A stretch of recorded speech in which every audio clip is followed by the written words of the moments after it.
So we're picking up where we left off on Moorish Paradigm. This is book 5. So we're going to get straight to it. The Moorish Civilization and the Dominions of Amexem, Part 1, the Hyksos, or Hyksos, Moorish History, beginning with the catalysms of 1500 BC.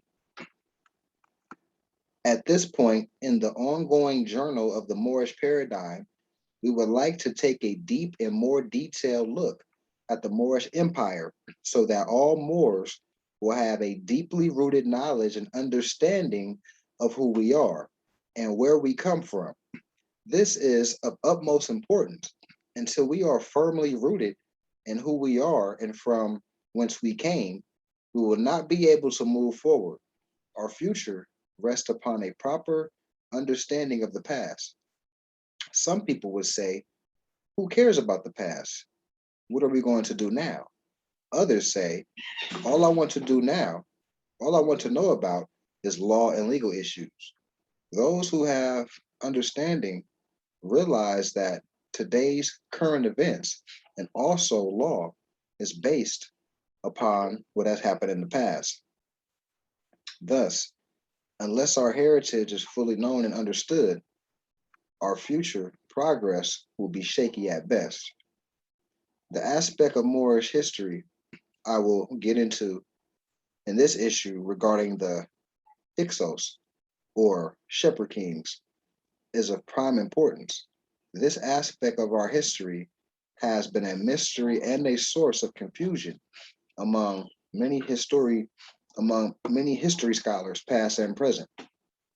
The question that has caused such great confusion is, who were the people known as the Hyksos, who were said to have invaded Egypt in approximately 1500 BC? The answer to this question holds an important key as to who we are. Noble Jew Ali revealed the answer, but because he did not mention the Hyksos by name, nobody thought to look into who the Hyksos is. I'm pronouncing it Hyksos, but it's Hyksos. So continuing, Hyksos were, and how does it relate specifically to us as Moors? Quote, the industrious acts of the Muslims of Northwest and Southwest Africa. These are the Moabites, Hamathites, Canaanites, who were driven out of the land of Canaan by Joshua and received permission from the pharaohs of Egypt to settle in that portion of Egypt. In later years, they formed themselves kingdoms. These kingdoms are called this day Morocco, Algiers, Tripoli, and Tunis, etc. That was a quote from the Quran, page 3. In 1500 BC, as mentioned in issue 1 of the Journal of the Moorish Paradigm, there were a series of worldwide cataclysms. The reason we know that they were worldwide is due to the geological and historical records from around the world. Although this evidence exists and is plainly visible, the man who must be given the credit for putting it all together in these times must go to a man by the name of Emmanuel Velikovsky. More on him in later issues. He has shown in his book Earth in Upheaval that all over the world there are geological proofs of this series of worldwide cataclysms that took place in 1500 BC. In Emmanuel Velikovsky's book Ages and Chaos, he gets into the historical record showing the political, economical, and social consequences of these cataclysms of 1500 BC. Of prime importance to us at the moment is the important connection he makes showing that the people who invaded Egypt, known as Hyksos, were people who left Arabia and the regions of the east of the Red Sea as a result of these said cataclysms. They were referred to in the Bible as well as by Muslim historians as Amalekites. These same people were referred to by the Egyptian as Amu, also known as Hyksos or Shepherd Kings. Amu or Omaya was a designation for Amalekite man. The Amu or the Hyksos were the Amalekites. Ages in Chaos by Emmanuel by Emmanuel Velikovsky on page 94. The Moabite from the land of Moab, who received permission from the pharaohs of Egypt to settle and inhabit Northwest Africa. They were the founders and the true possessors of the present Moroccan Empire, with their Canaanite, Hittite, and Amorite brethren who sojourned from the land of Canaan seeking new homes. Their dominion and inhabitation extended from northeast and southwest Africa across the great Atlantis until the present North, South, and Central America, and also Mexico and the Atlantis Islands before the great earthquake, which caused the great Atlantic Ocean.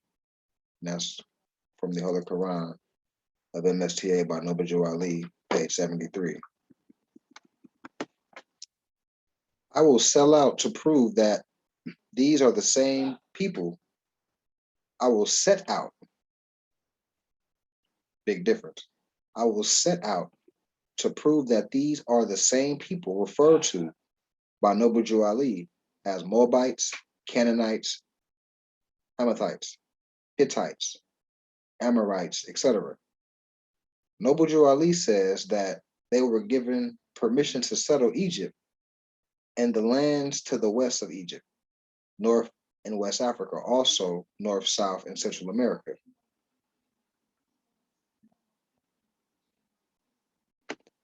Abu Feta, 1273 to 1331, in his history of pre-Islamic Arabia, wrote, there were Egyptian pharaohs of Amalekite descent.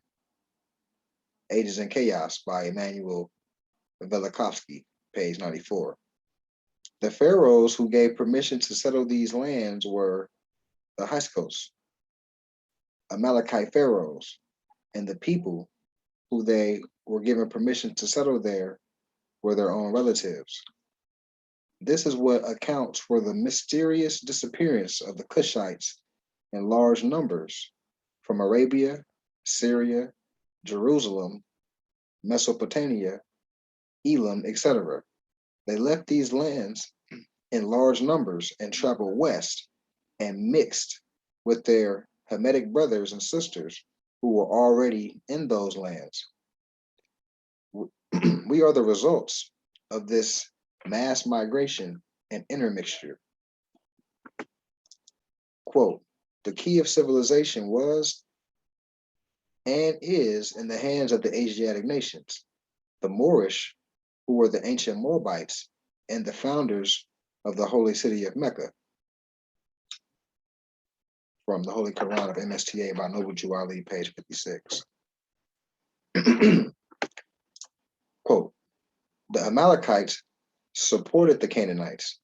This explains the reversal in the progress of the Israelite penetration into Canaan and their occasional status as vassals. The Amalekites ruled over vast territories, and their colonial politics allied themselves with kindred nations.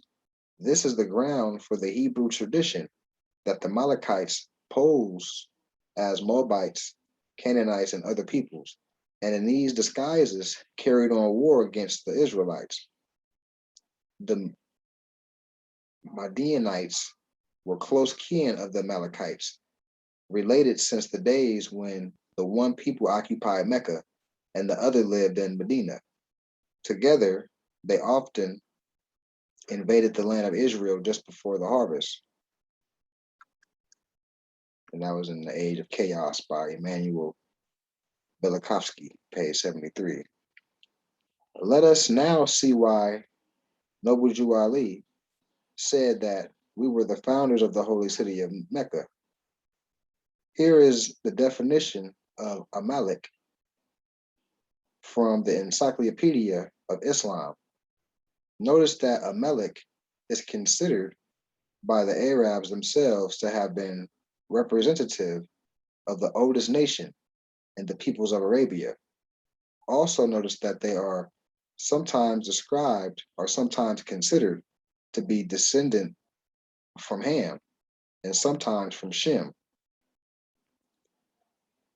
We have already discussed in issue 4 how the children of Ham and Shem are often confused. This is due to the fact that the children of Shem are a branch of the children of Ham. The reason for this separation would seem to be the result of the biblical compilers and some agenda of theirs, which we will examine deeper in the later issues. Also notice that the Amalekites were the first people to speak the illustrious language of Arabic, and that they were said to have been taught Arabic by God himself. This is not an honor of small import, since one of the greatest claims to fame of the later Moorish Islamic Empire was the beauty and grace of the Arabic language. In most of the Arabian histories, it says that the Amalekites were the original founders and keepers of Mecca, which was a sacred site among the Cushites. The Cushites often sent delegations there to pray in time of crisis. Quote, the Amalekites ruled in Mecca, and from their central position on the Great Peninsula dominated other Arabian tribes. All parts of Arabia, Felix, Arabia Petraea, and Arabia Deserta alike were within reach of their bows or bowls. And then came the upheaval. The Amalekite conquerors came from Arabia, but apparently they had Hamitic blood in their veins. Abu Fida, an Arabic scholar in the 13th century, wrote, Shem, son of Noah, had several sons, among them Laud, to whom were born Pharis, the Jordanian, Tassam, and Amalek, thus ascribing to these tribes a primeval existence. And that was from The Age of Chaos by Emmanuel Velikovsky, page 73. Also notice below that they were associated with the Hamitic peoples, such as the Canaanites, the Midianites, and the Moabites. It would seem that the term Amalekite was a catch-all term used to denote a confederacy of Hamites, Canaanites, Moabites, all headed by the Cushite Arabians, Amalekites proper, and the Hittites, Kitta. This again goes to show that the so-called Amalekites, Hyksos, were the same people referred to by Noble Jew Ali in the previous statement. Also, the connection with the Canaanites or Phoenicians and Philistines show that there was a maritime component to the Confederacy known as the Amalekites. Interesting. This is a definition of Thamud, Thamud, the name of one of those old Arabian peoples, which, like the Ad, Aram, or Aram, Wilbar, Jabarite, had disappeared from some time before the coming of the prophet. A series of older references, not of Arabian origin, confirmed the historical existence of the name and people of the Thamud. Thus, the inscription of Sargon of the year 715 BC mentions the Thamud among the people of Eastern and Central Arabia, subjected by the Assyrians. We also find that Thamudines mentioned in Aristo, Ptolemy, and Pliny.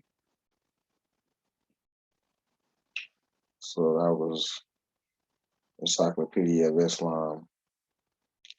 So Amalekite or Amalek or Amalek is also connected with the other ancient nations of Arabia, such as the Thamud referred to in the Holy Quran.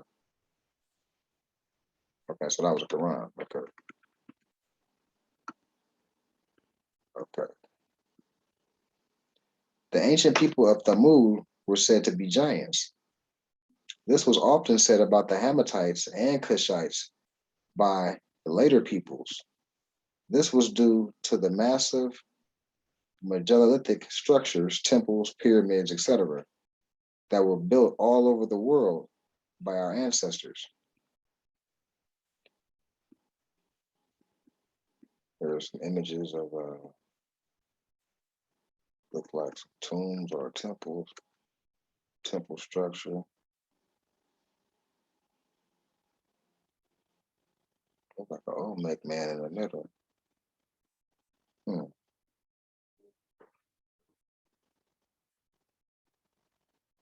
Some thick lips look like Mada and Salah. That's what that was. That image, okay. You can look that up later, more detail. So when later people seeing what we have built, they theorized that we must have been giants. In more ways than one, we were giants. The Kushite Arabians carved monuments directly in the rock in many places throughout Arabia. Here we see a rock carved monument with what looks like an Olmec head. The features show beyond a shadow of a doubt that he was one of our ancestors. This was built by the ancient Kushites of Arabia, who built many megalithic structures throughout Arabia. It is beginning to become clear that the Kush that begot Nimrod was the Kush located in Arabia.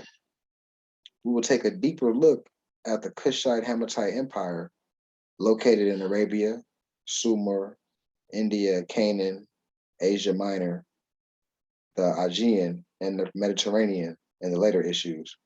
For now, let us understand that the Amalekite Confederacy, known as the Hyksos, was made up of all of the above nations, Canaanites, Moabites, etc.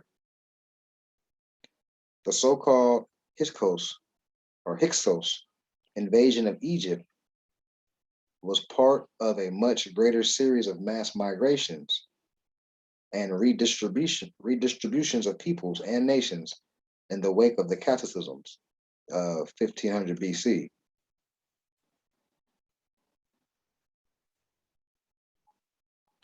So if I'm not mistaken, them cataclysms was like earthquakes, if I'm not mistaken.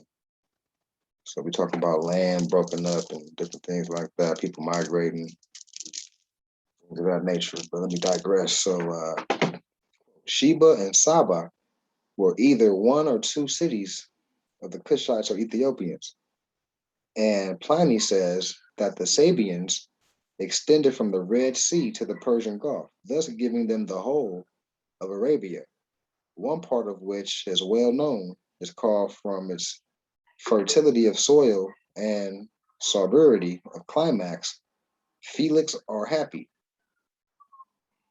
And that was the Anacalypsis by Godfrey Higgins, page 53. Quote, Lenormand, in his painstaking researches, found that Kushites were the first inhabitants of Arabia and were known in the national traditions as Adites. These descended from Ad, a grandson of Ham. His sons were Shedid and Shaddad. To them was attributed the shepherd invasion of Egypt. It was recorded in the traditions that one of them built a palace of superb columns surrounded by a magnificent garden. He tried to imitate the celestial paradise, and God took him away. The Adites were depicted as men of gigantic structure. And that was from The Wonderful Ethiopians by Drusilla D. Houston on page 130. Regarding the Kushites of Arabia, known as the Amalekites, There were other branches of these Cushites in Arabia. In general, all throughout history, there seems to have been this land movement from east westwards. The people of Ad, or the Adites, were another Cushite or Hamitic nation who in later times were classified as Semitic. Keep in mind, the term Semitic is a late term, referring to people who were originally Cushite or Hamitic. Also, the people referring to also the people referred to as Sabian of Saba or Sheba are another great Cushite people of Arabia. These people were also famous for their astrological science and religion, as were the Chaldeans, and were among the original framers of the Zodiac Constitution. See the works of C.M. Bay. The Amalekites were also referred to as Phoenicians of ancient Palestine. Palestine of Palestine comes from the Indian Palis, or shepherd. Thus, the name Shepherd King, or Hyksos, or Hyksos. That's from the Quran.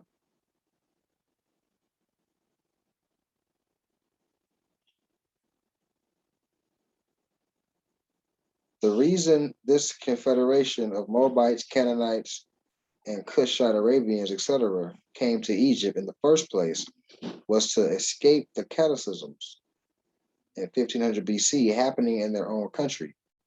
They came to Egypt not because it fared much better through the cataclysms, but because the winds and flood rains that were on their heels and overcoming them were coming from the east and were pushing them towards Egypt. Quote, there was a flood, an immense wave.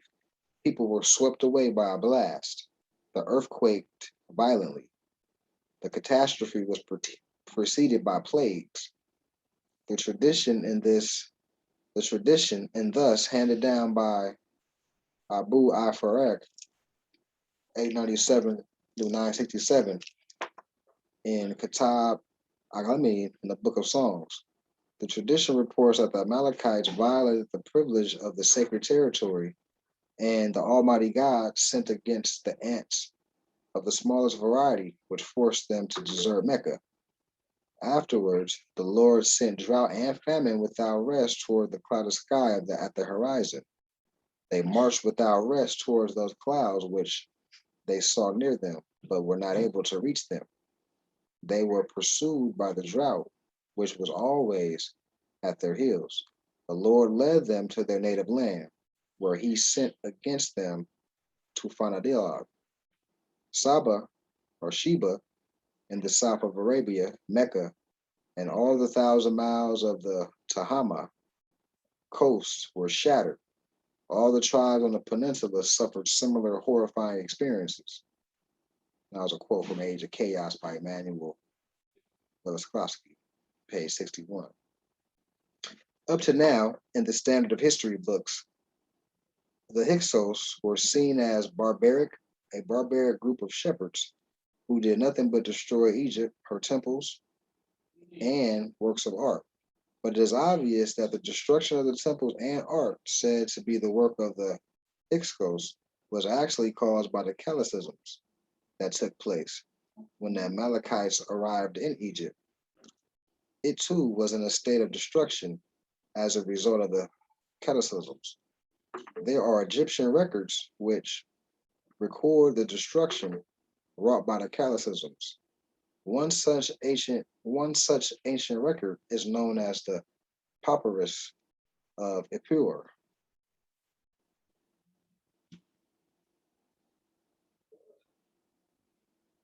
Forsooth, the laws of the judgment, how are cast forth. Men walk upon them in the public place. Behold, the chiefs of the land flee. Behold, no officers are in their place, like the frightened herd without a herdsman. As seen above, quote, from the Papyrus of Epur, Egypt was in a state of chaos and disarray. There was nobody in control, which accounts for the relative ease by which the Amalekites, Hyksos, took control. In light of this, it would seem that it was actually the Amalekite Hyksos who actually restored some order to Egypt, but to do so, they most likely had to be somewhat harsh. Imagine how hard it would be to reinstate order in the United States if such a cataclysm hit. Yeah, so these are earthquakes and weather disasters that's shaking up the land. Cataclysm. Interesting. The Amalekites, who crossed on land from Arabia into Egypt, built a large fortress and from there restored order and control in the region. The quote, which says that they had no peer in their crime, tends to show that they were not the barbaric, nomadic shepherds as one thought, but as seen also from the quote below, even the Bible compilers refer to Amalek as the foremost of nations. The fame of the Cushite Arabians were famous and even proverbial in biblical times. The Amalekites built a city fortress on the northeastern border of Egypt. Their chieftains were pharaohs and ruled from their fortress. They held sway over the Western Asia and North Africa and had no peer in their time. And now, once again, from the age of chaos. Numbers 24, chapter 24, section 20. And when he looked at Amalek, he looked up his parable and said, Amalek is the first among the nations, but his latter end shall be that he perish forever. These verses did not seem clear. The Amalekites are supposed to have been an unimportant band of robbers why, okay, if they were an unimportant band of robbers, why were they called the first among nations? And what could the blessing higher than a judge mean? No satisfactory explanation was presented. The Amalekites were at the time the first among the nations. Now is once again in the age of chaos. The Amalekite Confederacy, which included the Phoenicians, Canaanites, and other Mediterranean Sea people, quote unquote, was also maritime and was very extensive, as can be seen in the two quotes below. It even extended to North, South, and Central America and is intimately connected with the Olmecs. Many of those who had been a part of the Hyksos alliance made their way to Mexico and were the driving force behind the new high Toltec culture, otherwise known as Olmec, that sprang into being during the 16th century BC. That was on page 354, Selling the Paradise by Jim Bailey. The dominion of the Amu Hyksos was not confined to Egypt. Scarabs, or official seals, have been found in various countries with the names of King Apap and King Kayan. The name of Kayan is engraved on a sphinx discovered in Baghdad and on a jalid found at Knossos in Crete. An inscription of Apap, the Ajaj mentioned above, says that his father Seth, Lord of Arus, had set all foreign countries under his feet. And that was Age of Chaos. Once again, page 64. It is interesting to note that the name of some of the kings, pharaohs of the Amalekites, Hyksos, had very Moorish sounding names. In the quote below, the title El is part of one of the king's names. The title El also shows their association with the Canaanites. El was the head of the council of the gods. See picture of El in issue 4.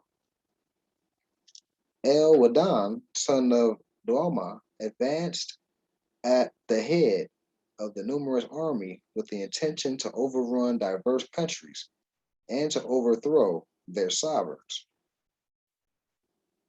Masudi, who wrote about the plagues that befell Arabia and the flight of the Amalekites from Mecca and the flood, recounted also the conquest of Egypt by Amalekites.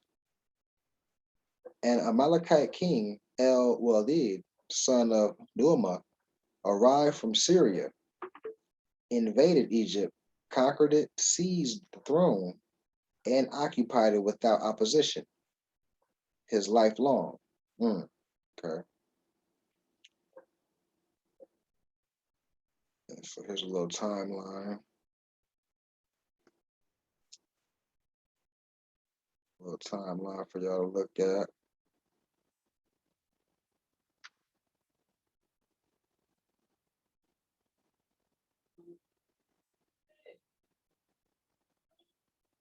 So here's a visual.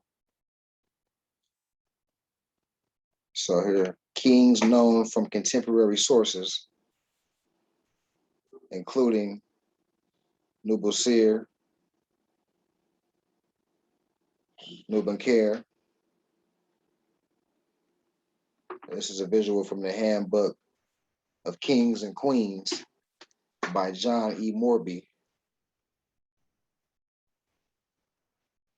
So above, there was even Hyksos Amalekite pharaoh with the name Yaqub.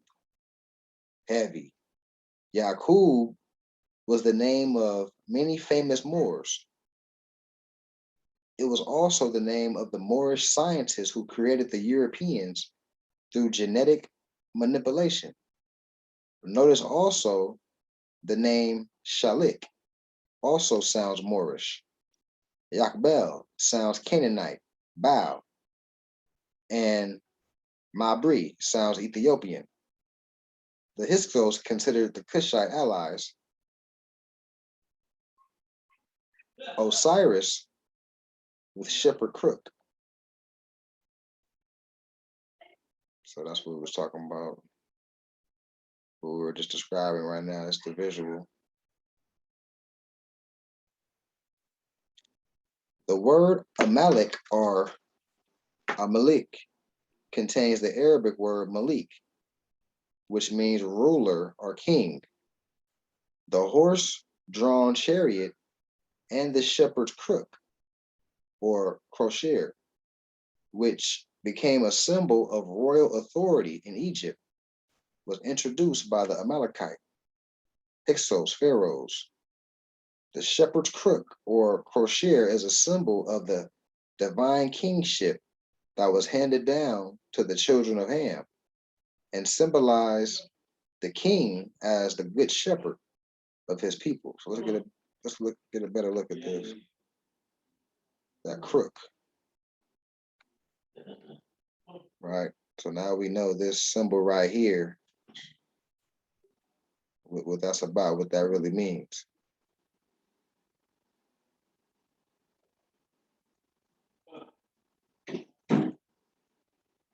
Both in Greece and the Middle East, kingship was quoted with shepherdship. So the parable of the Good Shepherd held reference to the god kings of the Mediterranean, a significance subsequently lost by Christians. The exalted scepter, staffs, the exalted shrine, shepherdship, kingship. This is a line given to the Mesopotamian sea god Enki, the Sumerian god Enlil, god of Nippur, was called the shepherd, and so on. The Hebrew King David was also a shepherd of his people. Attis, consort of Cybele, was also the good shepherd, the pastor bonus. For India, Krishna was the shepherd god, son of Vishnu, whose symbol, like Christ, was a fish. He was also a savior god. In Egypt, the shepherd's crook was the scepter, symbol of kingship. It was pronounced Hicks, hence the name Hyksos, so important to our story.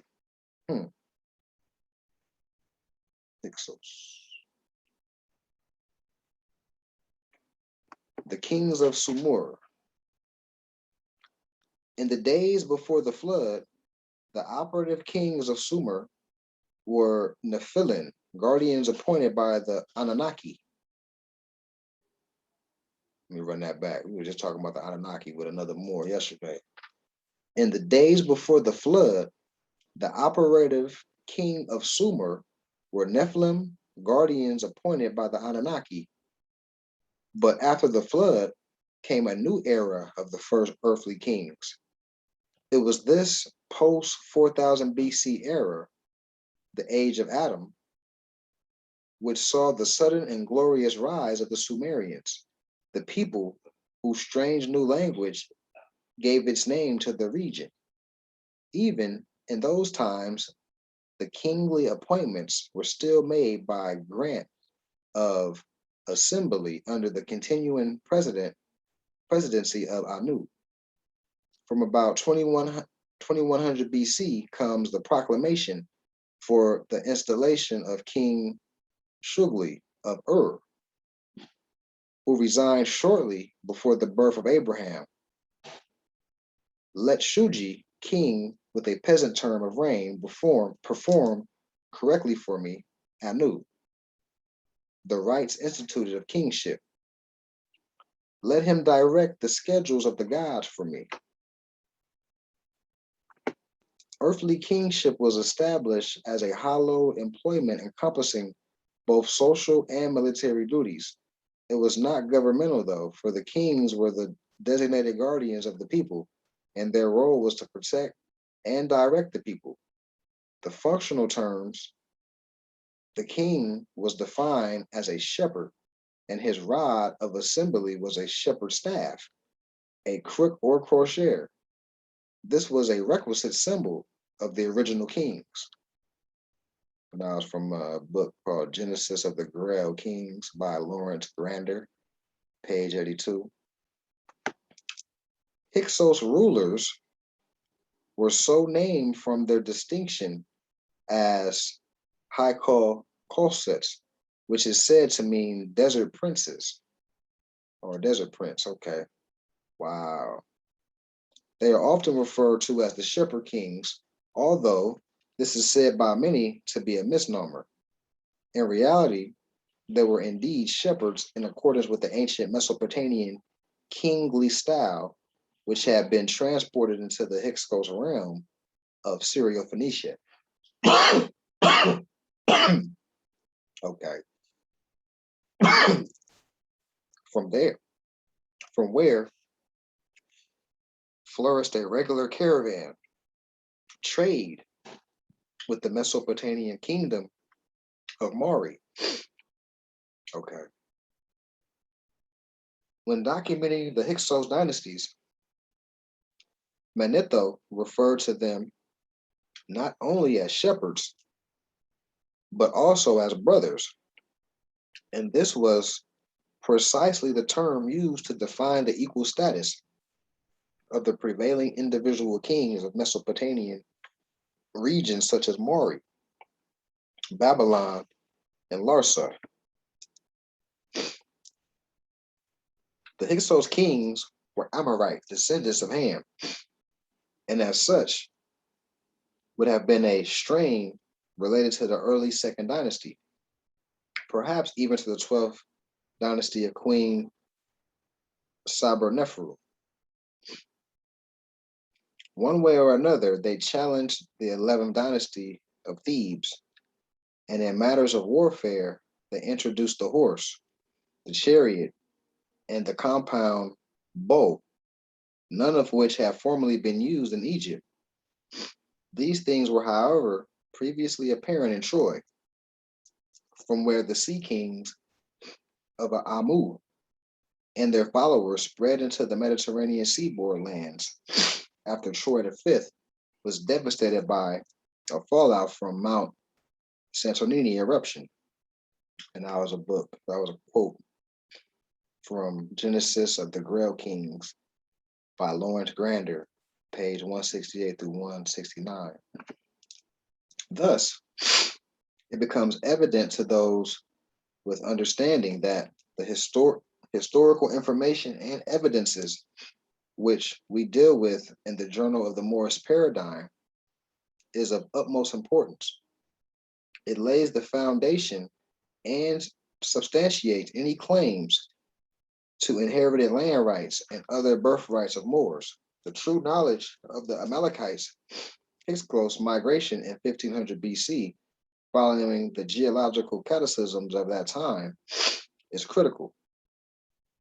It is also important to understand that the Amalekite Hyksos were in reality a confederation of the people from the civilization around Arabia, Canaan, Mesopotamia, Aegean, and Mediterranean. Our ancestors were the original founders and inhabitants of Mecca, Jerusalem, and the so-called Holy Land in general. As a result of the cataclysms of 1500 BC, a large portion left, a large portion remained. The part that remained mixed with others to form the Arab Semitic people of the Holy Land today. This concludes this part of the Moorish civilization and the dominions of Amexem, part 1, Hyksos. We will continue this subject in the next issue, where we will go deeper into the eventual movements of the Amalekite, Canaanite, Moabite mass migration and the formations of the kingdoms of Morocco, Tunis, Algeria, Tripoli, in North Africa, Ghana, Mali, Songhai, Tukler, etc., in West Africa. These form the basis of the dominions of Amexem, and we will show how they were eventually united politically and economically under Morocco. Pieces of the puzzle. Ongoing research.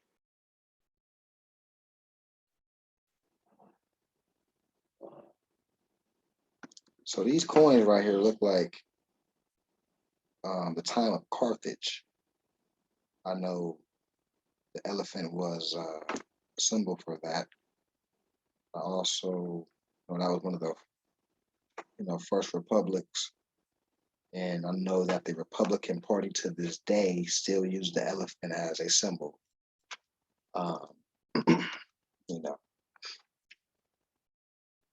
Pieces of a puzzle.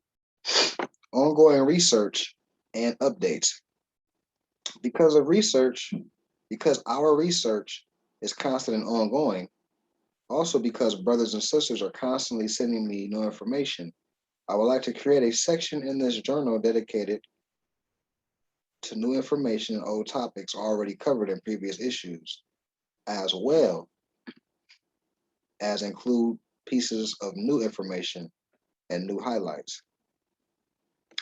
Hannibal's Carthage. So the Roman coins of Hannibal. Okay, so y'all was right. Carthage. These pictures show bronze coinage from central Italy depicting Hannibal and his Carthaginian army. These elephants represent the first tanks. Carthage fought against Rome in what is now known as the Punic Wars. Notice the thick lips and woolly hair. The Carthaginians were Phoenician Canaanites who left Canaan after the cataclysms in 1500 BC and settled in North Africa, West Africa, and North, South, and Central America. You better look at these coins so you can see what we're talking about. Thick lips, like a brother walking down the street right now. You know what I'm saying? Just fell from grace. Just fell from grace. A couple of these images. Oh man. Memnon the Great. Memnon, according to the Greek in the Iliad, was said to have come to the relief of Troy during the Trojan War. This is the Memnon who was said to have been sent to the siege of Troy and to have been slain by the Achilles, and was also said by the ancient authors to be an Ethiopian or a black.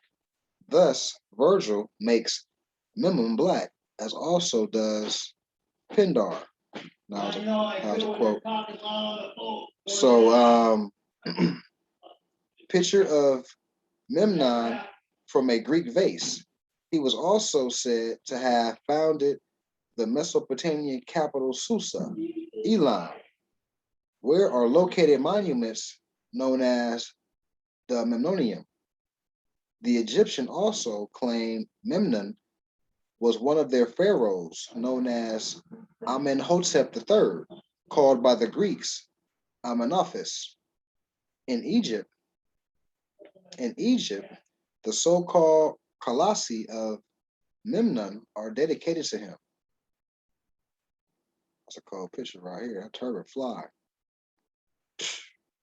Moorish garb. You know what I'm saying? The colossal of Memnon carved from the single blocks of stone to represent Amenhotep III, whose mortuary temple entrance they once flanked east of the temple complex of Medinet Habu in Thebes, Egypt. Encyclopedia Britannica. These colossal statues were said to give out a sound when struck by the first rays of sun.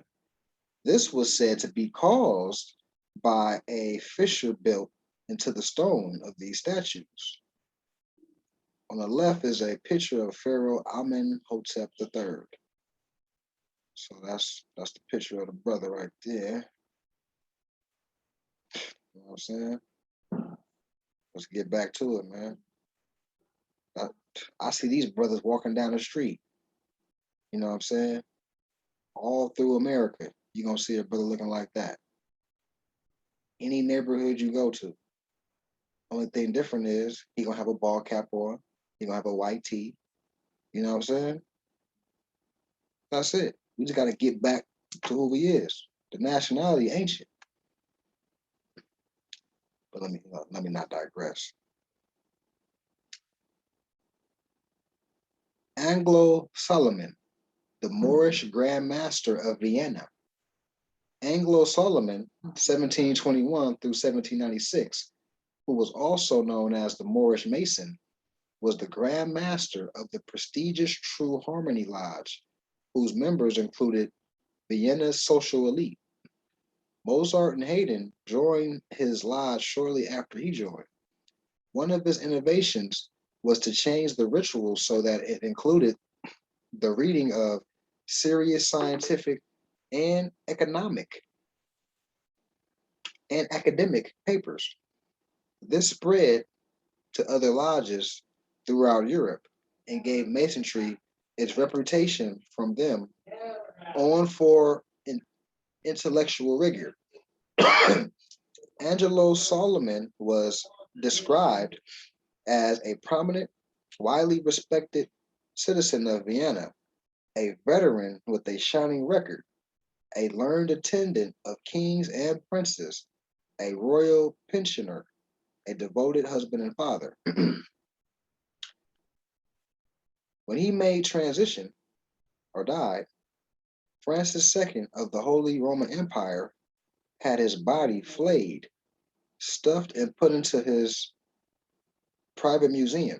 Keep in mind that European Freemasonry was a secret operation of the Moorish masters whose purpose was to make a group of European custodians and keepers for a time of Moorish science, codes, and ciphers until now, the time of our resurrection.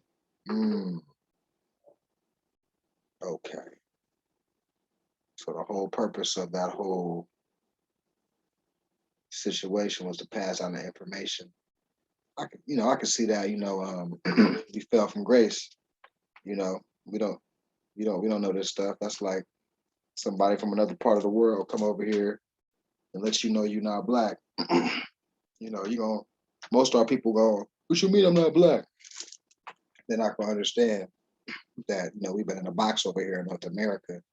But that doesn't change the fact that, you know, the whole world know who we are. If you're not fortunate enough to travel, you clearly, you can fall for the okie doke. So, the Moorish people or ancestors, passed down this information and preserved it through different channels. And now that we're waking up in the Aquarian age, we're ready to receive that, so that's dope. That's dope. The fifth chapter of the book, Sur la literature des Négresses, was about him and was translated into English in 1810. For some strange reason, the fifth chapter on him was left out. This is one of the reasons little has been known about him. More on that later. Nothing new under the sun. On the left, terracotta of a young man removing the thorn from his foot. Notice that the hat he is wearing resembles very much of the Kango, hats worn by many brothers these days. Another example that there is nothing new under the sun. This terracotta is from Perin, 2nd century BC. We think that many of the new styles of locking our hair is new, but as but as the picture shows, these styles are nothing new. This is a Greek bronze statuette dating from 200 BC of a singer with locked hair, once again proving there is nothing new under the sun. So they're talking about this right here. The locks, the singer, that's this picture. Been wearing locks the whole nine, you know. And that's the Kango hat that we were talking about, you know. Ain't nothing changed, man. Only thing changed is our mind frame and our disconnection from the true ancient history. So we stop vibrating how we supposed to be vibrating. Interesting quotes about the Olmec from a United States astronaut, Gordon Copper. Excerpts from Leap of Faith by Gordon Copper. Olmec civilization is older than previously thought, 1500 BC. While in Central America, astronaut Gordon Cooper came across Olmec ruins and artifacts. When he had them dated, this is what they found. Quote, the age of the ruins was confirmed 3000 BC. Compared with other advanced civilizations, relatively was known about this one, called the Olmec, on page 188. Among other things, the Olmecs have been credited with developing writing in Mexico. They also developed the concept of the zero and positional numbers 3,000 years before Europe did. They greatly advanced agriculture practices, which allowed them to produce high yields from small areas and feed their urban centers. They were known for building great public works. Olmec political, social, religious, and economic characteristics laid the groundwork for the pre-Columbian civilizations that followed, Maya, Toltec, and Aztec. A lot of hieroglyphics were found at our site. They closely resembled Egyptian hieroglyphics, but they were Olmec symbol signs used to make pictures. Aztec calendar stone, based on the original Olmec calendar, starting date August 3rd, 3113 BC. So that's the calendar.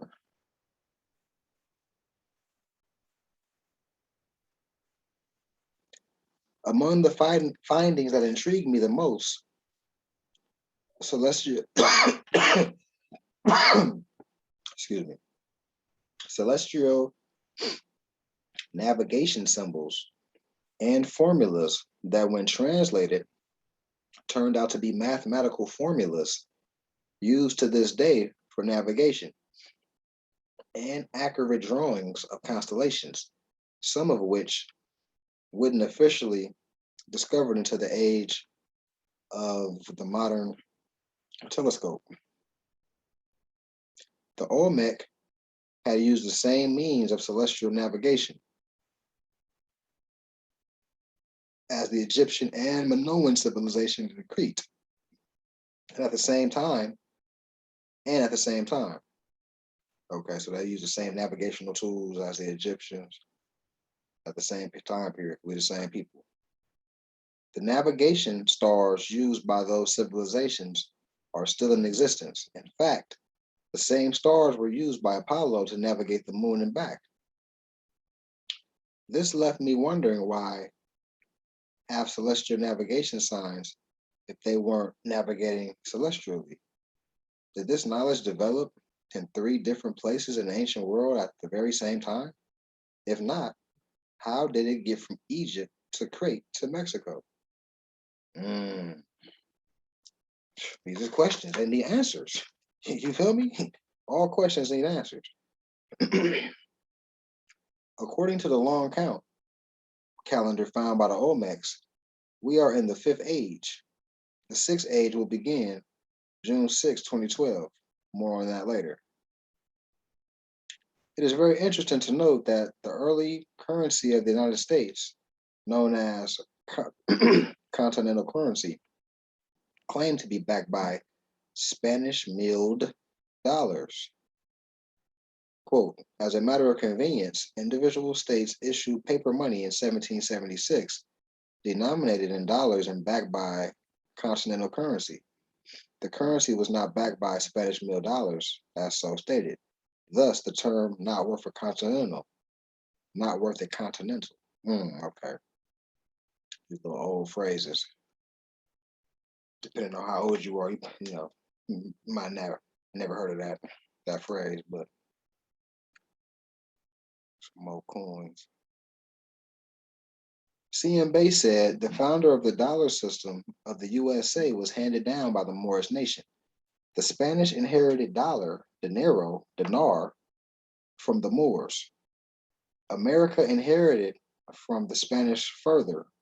He also said the term Khan or Kohan implies people who control the board of real estate, commerce, production, and distribution of the order of Roman colonization, which manifested with Wall Street.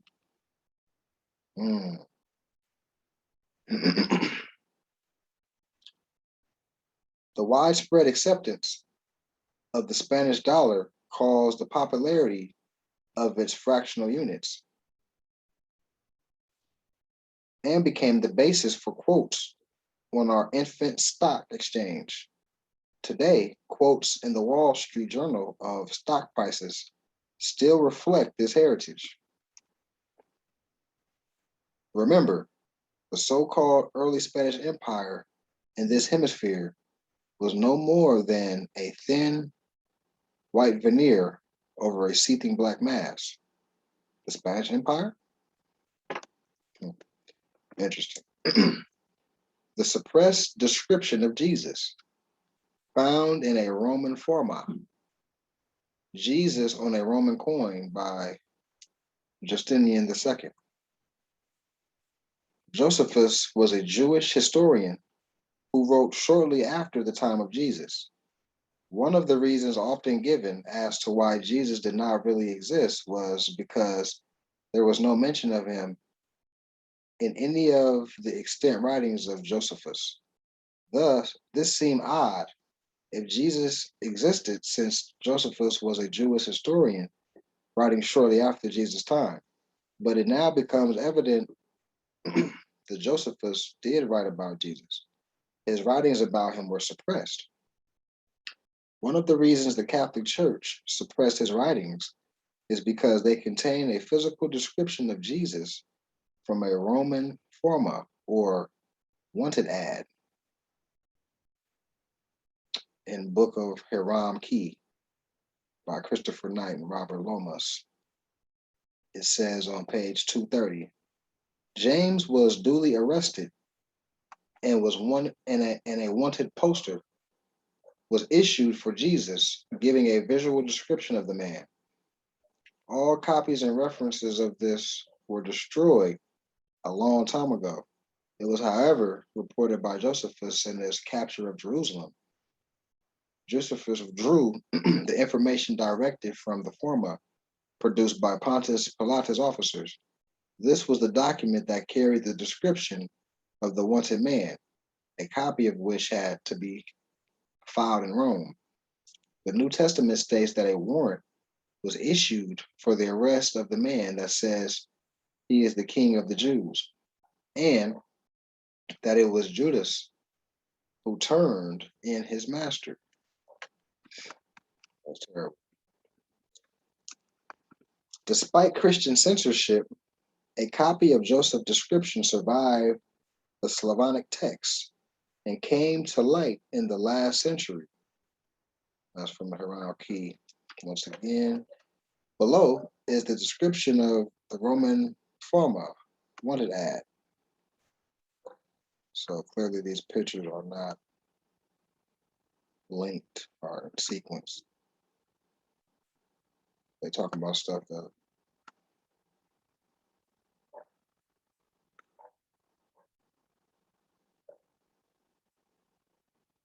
way up here. But anyway, quote, a man of simple appearance, mature age. So now they're giving a description of Jesus or Yahshua. A man of simple appearance, mature age, dark skin, small stature, 3 cubits high, with scanty hair, with a parting in the middle of his head, after the manner of the Nazarites, and with an undeveloped beard. That was a quote from the Hiram Key, once again. As quiet as is kept, the pyramids and mounds of China. Chinese pyramid. I only talk about them over there like that. Okay, there's heat right here. As quiet as kept, there are not just 1 or 2 pyramids and mounds in China, but possibly hundreds. There are some pyramids and mounds that may even be larger than those in Egypt and Mexico. China was carefully kept. China has carefully kept the knowledge of these pyramids a secret. You would think that they would be proud of these megalithic structures and would show them off to the world as examples of the greatness of these ancient Chinese culture. One possible reason for the great secrecy may be because these structures were not built by Chinese, but rather by the people known in the Chinese historical annals as the Yulong, meaning black dragons, ancient Moors, who were said to be descended from the jinn, Arabic jinn.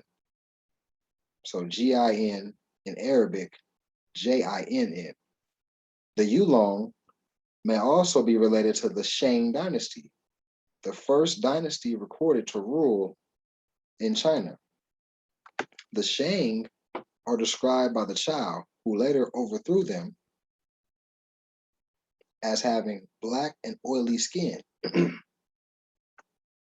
Now the quote from African Presence in Early America by Ivan Vance Hodeman, page 243.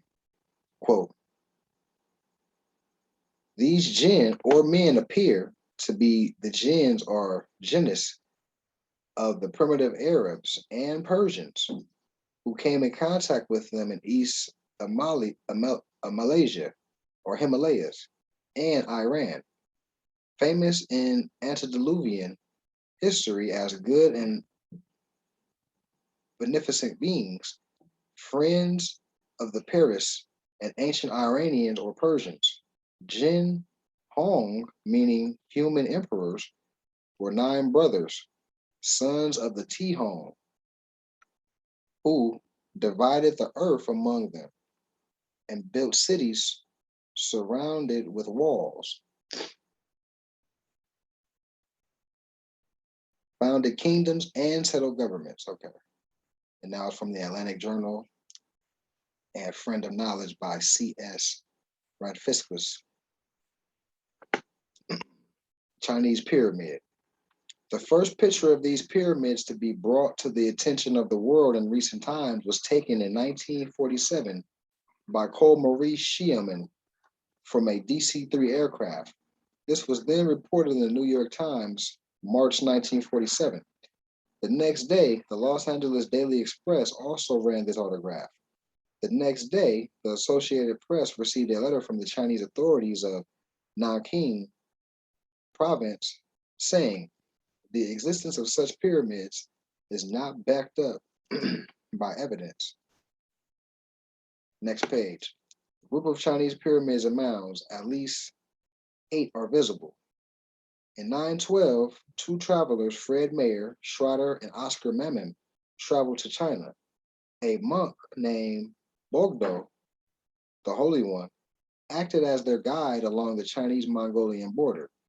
Mogdo believed the pyramids were at least 5,000 years old, thus dating them to around 3000 BC. Again, this 3000 BC date pops up again as mentioned in the earlier article on the Olmecs.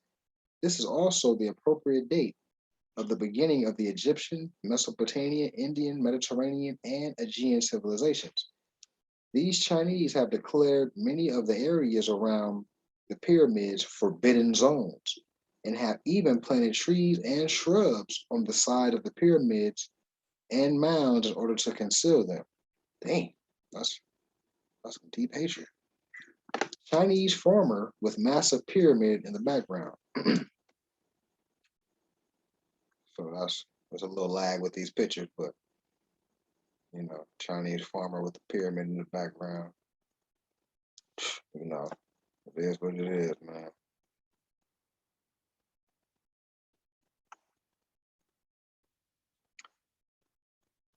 Throughout my studies of our history, there seems to be a conspiracy to conceal, destroy, distort, and suppress our history. Many peoples and nations have taken part in this conspiracy. This is a subject which I will deal with in a greater detail later issues. For now, I would like to end this issue by saying only we can overthrow this conspiracy and destroy its aims. Please continue to support us and spread the word so that we may reveal the truth and allow the truth to truly set us free. Yes. Gotta wrap up this edition. Congressional records. House Resolution 75. It's already on the books. So, it's got full faith and credit right here, pursuant to Article 4, Section 1. But hope this was enlightening. These are books. If y'all want to screenshot that, you shall cross-reference so.